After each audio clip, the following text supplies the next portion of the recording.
And now we got a Gawvi.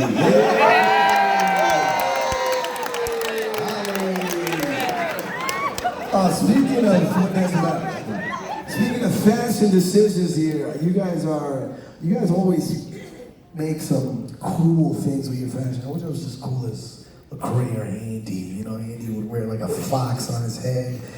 You know, lecrae got the Gawvi. Tell us, man, how do you make those decisions as an artist? I'm sure there's a couple people here that are inspiring to be artists. You know, talk to us about your creativity when it comes to fashion, design. Go for it.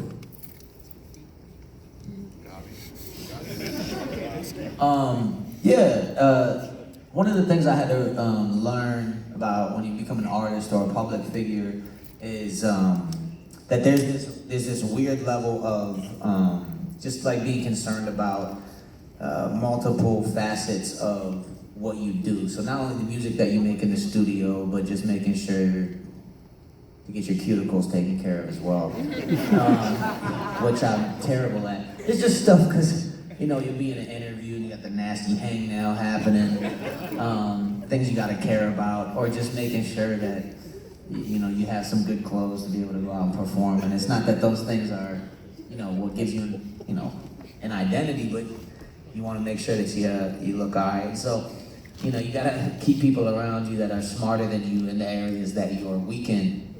And that's what, you know, helps you grow as an artist, you know, in any facet, whether it's in music. Like, I always love to keep Gawvi around because he always got such a good producer's ear, or I love to, you know, hit other guys here or other friends that I have to keep a team around me that'll make me strong in the areas I'm weak. Because as an artist, you gotta, you know, be in the forefront. And one of the weird things about being an artist too is that you want to have a sense of individuality, so that when people think about who you are, they think of something unique and they want to come to you for something. Wow. When I feel like a lot of artists end up trying to duplicate something that's already out, and when you do that, you just become like the diet version of something else. And so why would I go to the diet version if I could just go to Migos or whatever? You know what I'm saying? So you gotta make sure that you're thinking about how to separate yourself and be original and bring your own flavor. And I think that's one of the hardest things to do, because most people would rather do what works than to do them. And so it takes a lot of like understanding who you are to make sure that what you bring to the table is uniquely you, because there's only one you. So if you can figure out who that is, then it makes something really special happen, you know what I mean? Excellent answer. Thank you so much, Andy Mineo. The diet version, that was a bar right there if I heard one. You know what I mean? Okay, I'm gonna open it up for some questions. Just raise your hand. Remember the rules. I'm gonna start on this side first. If you can make room for people to come to me. You guys have written, well, Andy in particular, you've written a ton of songs. What is one line that you wish you kept in a song but you didn't? Oh, wow. Dang. So, there's been lots. One of the toughest parts is when you write something and you scrap it, or it's just on a hard drive and hasn't come out, and then I hear like Kanye come out or Drake come out and say a line. It's like, yo, I wrote that, and I didn't put it out. So then if you do put it out, it just sounds like you're biting them. But I had a line. It was "Me Too" was the punchline, and Kanye came out with it on the Ye album. I'ma pray for him because he got me too, right? And I was like, dang, I had written a whole bar around that exact thing. So things like that happen. I can't think of one off the top, but that happens frequently, and it's super annoying. But it's encouraging because it makes me know that like my pen game and the things I'm working on are right. You know what I'm saying? Like that the best artists in the world are doing that stuff. What's more annoying is when you do put out a line that you wish you wouldn't have put out. You know, that was not, That's the real one. someone should have told me.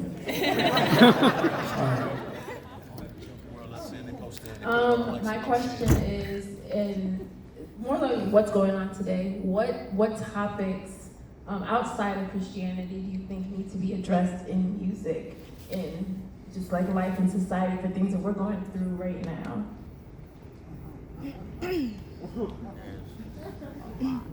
I think RG has hit on some issues on his new project that haven't been addressed a lot in music. So I'd love to hear his thoughts on just how he's seen that stuff land. Specifically talking about the kind of daily lives of immigrants, the difficulties of that thing, the way it affects the whole family. Yeah. I think for me it's just been just realizing how much in common our struggles are, even when we think we're worlds apart. You know, everybody goes through, no matter what situation it is, everybody goes through ups and downs. And when you can just share your story and be authentic and transparent about what's going on, then, you know, it'll speak to anybody. But as far as like issues that go on, I wish there was just more representation for everybody, not just immigrants, but also, I mean, I think we need a woman in the roster too to speak for women. And, you know, we just need, it just matters, you know, so, yeah. And I'll say this too, most of how we think through our music is, you know, when we put out music that really hits on stuff that's really big in conversation at that moment, it's never because we're thinking, this seems like a hot topic, let me jump on this hot topic. The stuff we put in our music is stuff we're passionate about, stuff that our hearts are burning about, and a lot of times that'll fall around the same lines of kind of conversations that are happening culturally. But often it's just stuff that's going on in our hearts, because we never want to just go around trying to chase hot topics that won't come off authentic and that won't be true to who we are. But often you will hear us talk about stuff that's in cultural conversations, but it's because we're passionate about it and we think that God has something to say about it. What I think Christians do a poor job of is we kind of act like insecure teenagers who are looking for the next cool trend to hop on. Some of what Andy's even talking about. And so some people, so sometimes now people want to think about justice because it's a hot, trendy topic, and we shouldn't care about justice because it's a trendy topic. We should care about justice because Jesus does. And Christians don't want to be behind the ball trying to jump on stuff, especially when it's stuff we should care about even more than the world, because God has spoken about it and He's called us to it.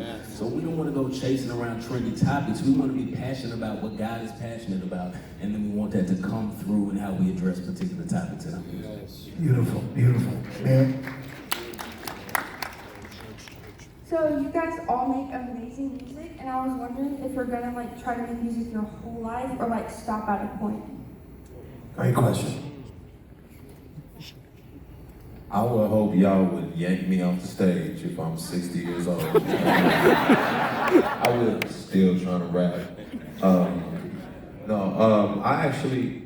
love the Lord, I love culture, I love hip hop and music, and I always want to find a way to be involved in culture and music and pushing a kingdom agenda.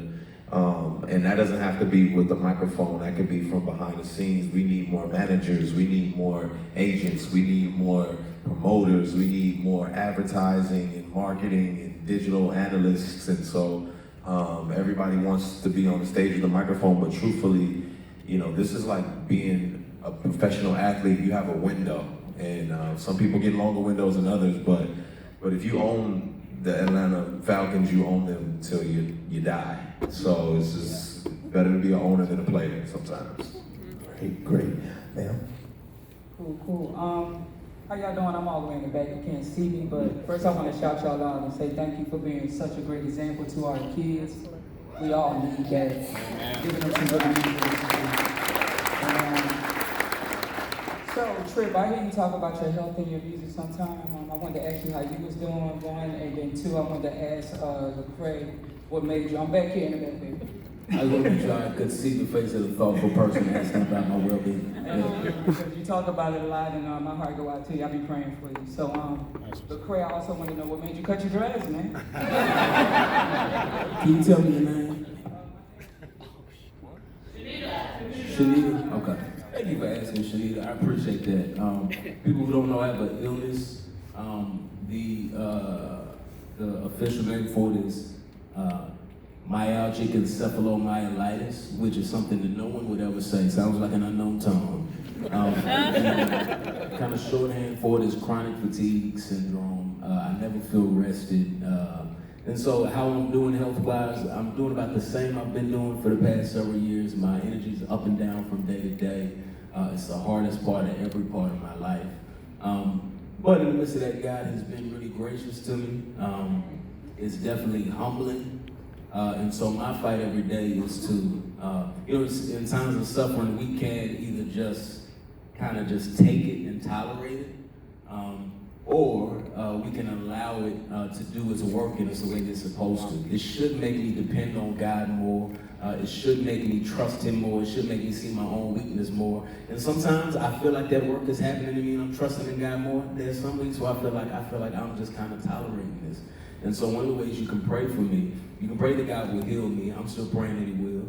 And you can also pray that if it's not His will to heal me, that I would endure that suffering in a way that honors Him, that I would be more like Jesus, that I would be more humble, and that the Lord would use that to make me a more effective servant for Him. And I cut my locks because I was getting tired of how much money it costs to make them look good all the time. But truthfully, it was a spiritual experience, and I was in the wilderness period when I was growing them out, and God brought me out the wilderness into. So I guess I'm still in the wilderness. 40 years. Hey, man, 40 years, baby. You got some time, man. All right, young man. What's your